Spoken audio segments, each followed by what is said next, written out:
almoço, eles não têm horário para entrar, horário para sair, não têm um dia de repouso. Por que não? Se com a tecnologia a gente controla absolutamente tudo. Tudo. Você controla a quantidade de acessos, você controla de onde acessou, qual foi o IP, qual foi o celular. Por que você não controla o horário? Por que você não controla a jornada? Mas foi assim que surgiu. Em 2017, eles inserem neste formato na CLT e eles regulamentam o teletrabalho, ainda de forma tímida, mas colocam que o teletrabalho não é um trabalho externo, ele é um trabalho em que você vai usar a tecnologia da informação, da comunicação. Bom, naquele momento, 2017, poucos utilizaram essa legislação, porque ainda era muito tímido o teletrabalho no Brasil. Nós já tínhamos um boom do telefone celular. A gente já tinha, numericamente, um celular para cada cidadão. É uma coisa impressionante. Depois da pandemia, a gente tem, inclusive, para as crianças. Se vocês olharem o crescimento estatístico da quantidade de linhas de celular, é uma coisa assim absurda. Por quê? Porque até as crianças hoje fazem uso do telefone celular.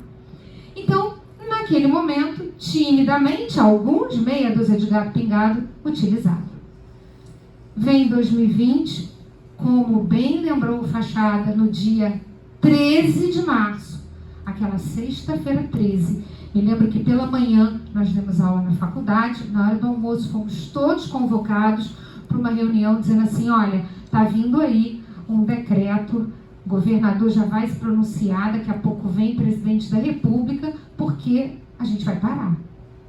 A pandemia vai fazer com que a gente tenha aí um lockdown, que a gente vá para casa, mas que a gente achava que ia durar uma semana. Exatamente. Um mês. O máximo. E de repente nós já estávamos em casa há meses. E eu digo que a gente viveu uma greve geral mundial. Eu nunca vi um fenômeno histórico que tenha parado efetivamente o mundo. Nós paramos tudo. E aí a gente tinha que sobreviver. E aí vem com força total o teletrabalho. E aí aquelas 3 ou 4 funções, profissões que se variam do teletrabalho, já não eram mais só 3 ou 4 tímidas, já eram mais, dobrou, triplicou, aumentou, cresceu. Todo mundo começou a se reinventar. E a gente passou a usar a tecnologia de dentro de casa. Um detalhe sempre importante: home office, teletrabalho. Gente, o teletrabalho não necessariamente é o home office, tá?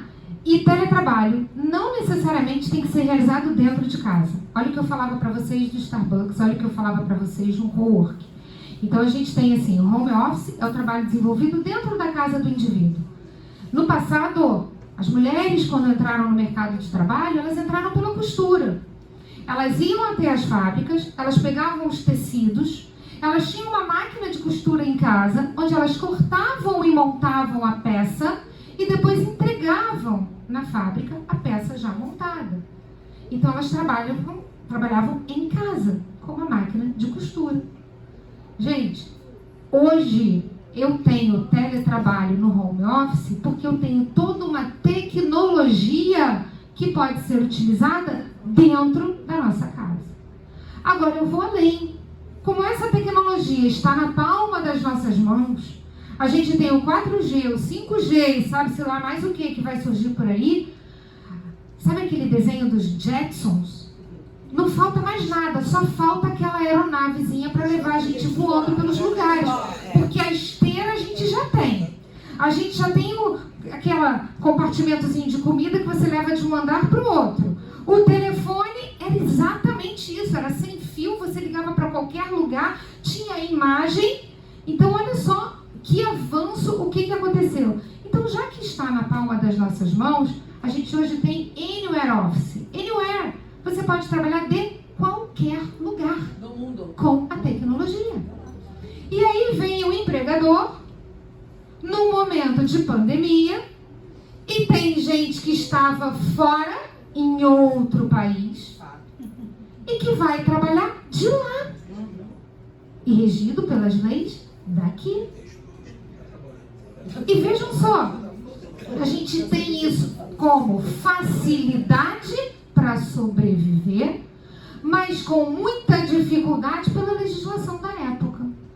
Aí começou uma chuva, né, de medidas provisórias. Vamos tentar regulamentar esse teletrabalho na época da pandemia para ver o que a gente vai fazer. Só que em nenhum momento, durante a pandemia, eles fizeram a alteração do artigo 62, que excluía o teletrabalhador do capítulo da duração do trabalho.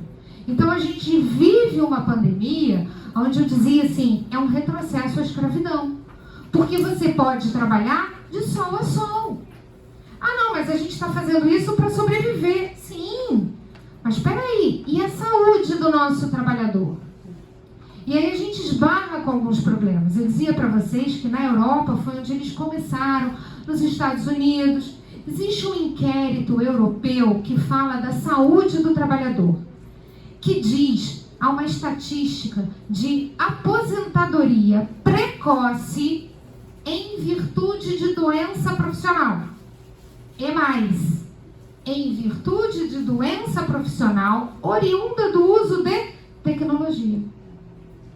É a cadeira que não é adequada, e aí o sujeito ao cansar vai para a cama e tá com o celular aqui e cai no meio da testa dele, quebra o óculos, e aí ó, já era. É o sujeito que usa sem parar o celular com umas letras desse tamaninho e começa a ter dificuldade na visão. É o sujeito que na tela de computador não tem nenhuma proteção e começa também a ter problema, inclusive com a luminosidade. E aí começam a discutir, a Organização Mundial da Saúde, eu falo isso não é de hoje, ela classifica o telefone celular como um componente cancerígeno, onde eles discutem você ficar com o celular aqui, ó, ao lado da sua cabeça durante X horas, a probabilidade que aquilo tem de lhe afetar internamente, de lhe causar problemas até circulatórios, com tumores, AVC, e a gente não vê isso sendo divulgado, né? Vocês acham que a telefonia ia ficar feliz em dizer assim, pessoal, alto lá, cuidado aí com o telefone celular. Vejam só, quantos de nós já não tivemos, passamos pela situação de estar com o telefone celular e ele começar a aquecer, e a gente começar a se sentir um incômodo, bota no viva voz e fica ali, mas continua com ele na sua frente. Então, até que ponto isso na saúde do trabalhador não vai afetar? E com base nesse inquérito europeu, os nossos auditores fiscais do trabalho, eles começaram a se preocupar com essa saúde do trabalhador na época da pandemia. E aí se discutia, como é que ele vai fiscalizar? Não tem fiscalização. Como é que ele entra na sua casa? A casa é asilo inviolável, né? Ela só podendo entrar mediante autorização judicial. Então ele não pode entrar. Não, então vamos mudar. Vamos fazer como a gente faz a fiscalização do doméstico. A gente faz a denúncia e aí tem que apresentar a comprovação de que ele está trabalhando corretamente. Então, tanto o Ministério Público do Trabalho quanto os auditores fiscais do trabalho, eles começaram a perceber que a gente tinha que ter esse olhar para a saúde do trabalhador.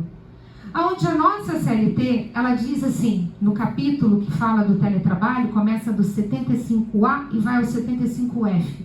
E eles dizem assim, olha, de forma ostensiva o empregador tem que falar dos problemas que podem acontecer com a saúde do trabalhador, do teletrabalhador.